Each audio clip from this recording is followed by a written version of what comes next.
Hello বন্ধুরা, welcome back to my channel. তোমরা সবাই কেমন আছো? আশা করি সবাই ভালো আছো। ওম্যান সম্পা ক্রিয়েশনে তোমাদের সবাইকে ওয়েলকাম। তো আজ আমি একটা ব্লগ ভিডিও নিয়ে এসেছি, আশা করি তোমাদের ভিডিওটা খুব ভালো লাগবে। তো দেখো, এখানে আমি সকালবেলা ওই 8টা নাগাদ বেরিয়ে পড়েছি তো একটা জায়গায়। তো সেটা তোমাদেরকে বলছি। আমি একাই হেঁটে যাচ্ছি, আমার ছেলে ওর বাবার সাথে স্কুটিতে আসছিল। তো কোথায় এসেছি চলো দেখাই। দেখতেই পাচ্ছ একটা বড় হল, আর আমার ছেলে স্কুল ড্রেস পরে আছে। আসলে আমার ছেলের স্কুলের অ্যানুয়াল ফাংশানের স্টেজ প্রোগ্রাম ছিল। তো কবিতা করবে, গো অ্যাজ ইউ লাইক আছে, সমস্ত কিছুই প্রোগ্রাম আছে। তো সব কিছুই তোমাদের সামনে তুলে ধরবো। তো দেখো, মোটামুটি স্কুলের সব ছাত্রছাত্রীরা এসেছে এবং তাদের গার্জেনরাও সবাই চলে এসেছে। তো এখানে সমস্ত কিছু আয়োজন করা হচ্ছে। তো তারপরে দেখো, এখানে কবিতা বলতে মানে নার্সারির ক্লাসের যে কবিতা, সেই কবিতা বলতে বাচ্চারা কিন্তু এক এক করে উঠে পড়েছে। তো এটা আমার ছেলের স্কুলেরই মানে ছেলেদের স্কুলের যে ব্যাচে, নার্সারির যে ব্যাচে, ওরই একটা বন্ধু সে কবিতা বলতে উঠেছে। পরপর এক একজন করে কিন্তু কবিতা বলছে।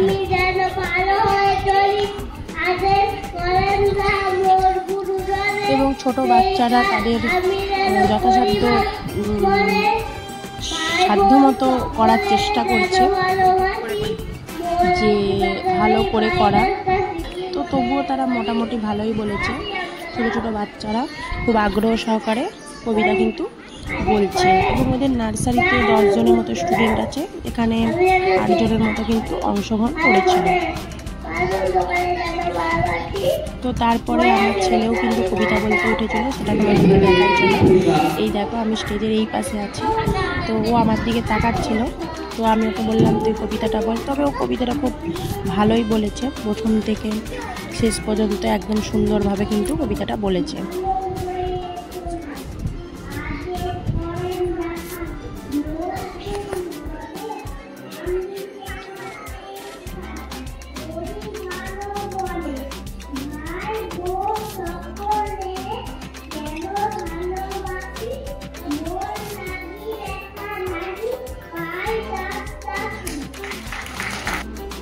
তো কবিতা শেষ হয়ে যাওয়ার পরে আমরা বাড়ি চলে গিয়েছিলাম। তারপরে গো অ্যাজ ইউ লাইক ছিল, যেহেতু নার্সারিদেরই প্রথম শুরু হবে। নার্সারিদের এই যে একজন বাচ্চা, সে সেভ ড্রাইভ সেভ লাইফ করেছিল, মানে আমার ছেলেরই একটা বন্ধু। তো এই যে আমার ছেলেকেও সাজানো হয়েছে, দেখো ওকে কীরকম লাগছে বলবে। ও করেছে সেভ চাইল্ড বা সেভ গার্ল, যেটা বলতে পারো। মানে বাচ্চাদেরকে ভ্রূণ হত্যা করা চলবে না, মেয়েদেরকে বাঁচাতে হবে। ও কিন্তু সেই কথাটা বলছে। মহিলাদেরকে বাঁচাতে হবে।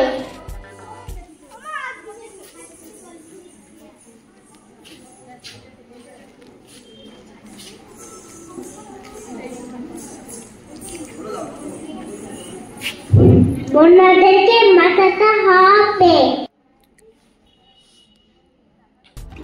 তারপরে দেখো, একটু বড় ক্লাসের তারা এটা করেছে বাল্য বিবাহ, মানে ছোট বয়সে মেয়েদের বিয়ে দেওয়ার ফলে কি হচ্ছে, সাংসারিক চাপ, তাদের নানানিধি কাজ করতে হচ্ছে পেটে বাচ্চা থাকা অবস্থাতেও। তো এই টপিকটা তুলে ধরার চেষ্টা করেছে।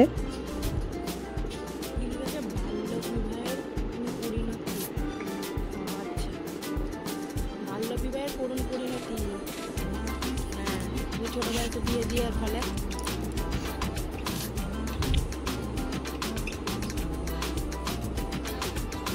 তো দেখতেই পাচ্ছ, সে ঝাড় দিচ্ছে, সব বাসন ধুচ্ছে, তার কষ্ট হচ্ছে, পেটে বাচ্চা আছে, কষ্ট হচ্ছে। তো সবাইকেই বলবো 18 বছরের কমে কেউ বিয়ে দেবেন না। মা বাবাদেরকে জানাবো তাদেরকে পড়াশোনা করুন, পড়াশোনা করুন, অনেক সুযোগ সুবিধা আছে। 21 বছরের আগে কাউকে বিয়ে দেবেন না, সেই ব্যাপারটাই তুলে ধরার চেষ্টা করেছে।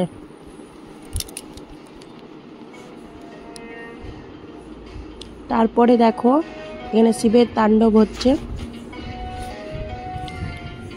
তো আমার একটাই প্রশ্ন আছে এখানে, যে গো অ্যাজ ইউ লাইকে কি গান চালিয়ে নাচ করাটাকে কি মানে যেমন খুশি সাজোর মধ্যে পড়ে? মানে এটা কি গো অ্যাজ ইউ লাইক বলা যায় যে গান চালিয়ে নাচ করাটাকে? এটা তো ডান্স প্রোগ্রাম হয়ে যায়, তাই নয় কি? তো জানি না। আবার এই নাচটাই ফার্স্ট সেকেন্ড থার্ডের মধ্যে একটা পজিশন পেয়ে যাই। বুঝতে পারি না এগুলো কিভাবে এরা মানে যারা জাজমেন্ট করে তাদের বিচার বুদ্ধিটা কীরকমভাবে জাজমেন্ট করে, আমার সেটা জানা নেই। তারা হয়তো অনেক বড় মাপের জাজ, তাই এরকম ধরনের জাজমেন্ট করেছে। তো যাই হোক, এই বিষয় নিয়ে আমি আর কিছু বলতে চাই না। তো পরবর্তী যে পার্টিসিপেট ছিল সে করেছে যে এখন ছোট বাচ্চাদের, যেটা স্বাভাবিক হয়েই থাকছে, যে পড়তে বসে পড়ার দিকে মন নেই, বই মানে ফোন নিয়ে ঘাঁটছে, তারপরে খাওয়া দাওয়া করছে না, সেই টপিকটাই তুলে ধরেছে। আর এই টপিকটা হচ্ছে গাছ সম্পর্কিত, মানে গাছদেরকে রক্ষা করতে হবে। আমি একটি গাছ, যাকে ছাড়া তোমরা প্রশ্বাসটুকু নিতে পারবে না। আমার কাছ থেকে তোমরা সব কিছু পাও, কিন্তু তোমরা আমাকে সঠিকভাবে বাঁচতেটুকু দাও না। তাই তোমাদের কাছে আমি অনুরোধ করছি, একটি গাছ একটি প্রাণ। নমস্কার। ঋষভ মন্ডল। শোনে একজন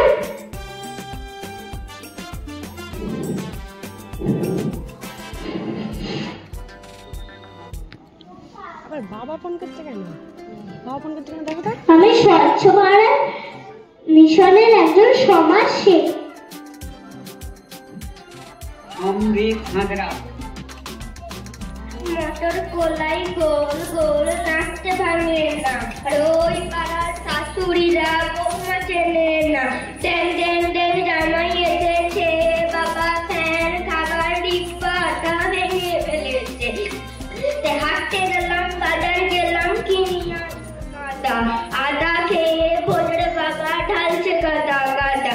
পান খেয়েছি, বিষ ফেলেছি, দাঁত করেছি ছোলা, আমার বন্ধুর নাম রেখেছি মুড়ি ভাজা খলা।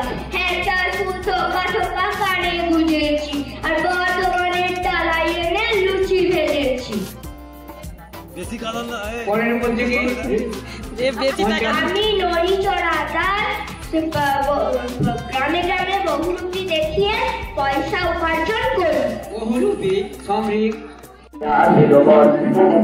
জবর জবর তিন বল, 1 2 3 জবর জবর তিন বল, 1 2 3 যা যাই বলতে খাইতে পারি।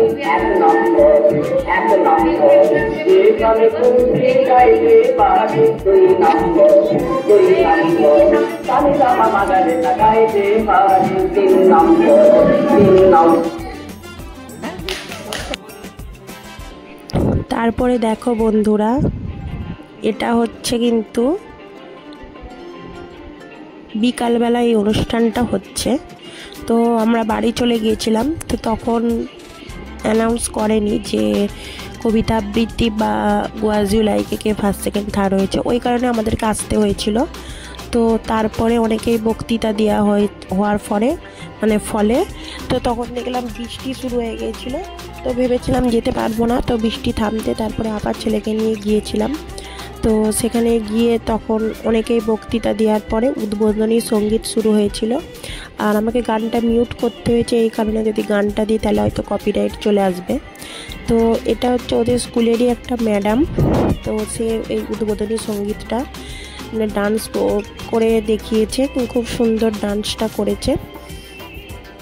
তো তারপরে আমরা একটুক্ষণ বসেছিলাম, আরও ছোটদের অনেক নাচ ছিল, কিন্তু আমরা থাকিনি, কারণ এই আগেই তো বললাম যে কবিতা নার্সারির বাচ্চারা 8 জন প্রোগ্রাম করার পরও নার্সারির সঙ্গে কেজি 1-এর কম্পিটিশান ছিল, মানে নার্সারি আর কেজি 1 দুটো করে ক্লাস ছিল। তো সবাই কেজি 1-এর বাচ্চাদেরকে ফার্স্ট সেকেন্ড থার্ডের মধ্যে করেছে, নার্সারির বাচ্চাদেরকে কিন্তু করেনি। আর গোয়াজিউলাইকেও তাই, 3টে ছোটো বাচ্চারা যে যেমন খুশি সাজের প্রতিযোগিতা করেছিল তাদের কাউকেও কিন্তু একটা সান্ত্বনা পুরস্কার দেয়নি। ওই কারণে সত্যি কথা বলতে খুব রাগ হয়েছিল যে তারা এত কষ্ট করে, আর আমি সকাল থেকে বিকাল অবধি 6 বার যাতায়াত করেছি ছেলেকে নিয়ে। তো চেষ্টা করেছিলাম ছেলের যেটুকু আছে সেটুকু দিয়ে করানোর, কিন্তু সব জায়গায় এখন পলিটিক্স, যে যার মুখ চেনাদেরকেই ফার্স্ট সেকেন্ড থার্ড করবে, ওই কারণে খুব রাগ হয়েছিল আমার। তো আমি আজ বেশিক্ষণ ছিলাম না, এই যে ছোটো ছোটো বাচ্চাগুলো দাঁড়িয়ে আছে, ওদেরও প্রোগ্রাম ছিল, নাটক ছিল, তারপরে প্রাইজ বিতরণী ছিল, সব কিছুই কিন্তু ছিল। তো প্রাইজ বিতরণীটা কিছুটা হওয়ার পরেই আমরা কিন্তু চলে গিয়েছিলাম, কারণ আর ভালো লাগছিল না। তারপরে বাড়িতে অনেক কাজ ছিল, রান্না বান্না ছিল, সেসব কিছুই করা হয়নি। তো নাচটা কিন্তু খুব সুন্দর করেছিল, সেই জন্য পুরো নাচটাই তোমাদের সঙ্গে শেয়ার করলাম। তবে এই গানটা একটু মিউট করতেই হয়েছে, গানটা দিলে আমি কপিরাইট চলে এলে অসুবিধা হবে, আর সেটা আসবেই কপিরাইট, তো এই কারণেই মিউট করে দিয়েছিলাম। তো তোমাদের এই ভিডিওটা কেমন লাগছে অবশ্যই জানিও, ভালো লাগলে একটা লাইক করো, কমেন্ট করো, আর একটু শেয়ার করে দিও বন্ধুদের মধ্যে, তাহলে সবাই দেখতে পাবে। তো তারপরে দেখো নাচটা শেষ হয়ে যাওয়ার পরে আমরা কিন্তু বললাম চলে যাব।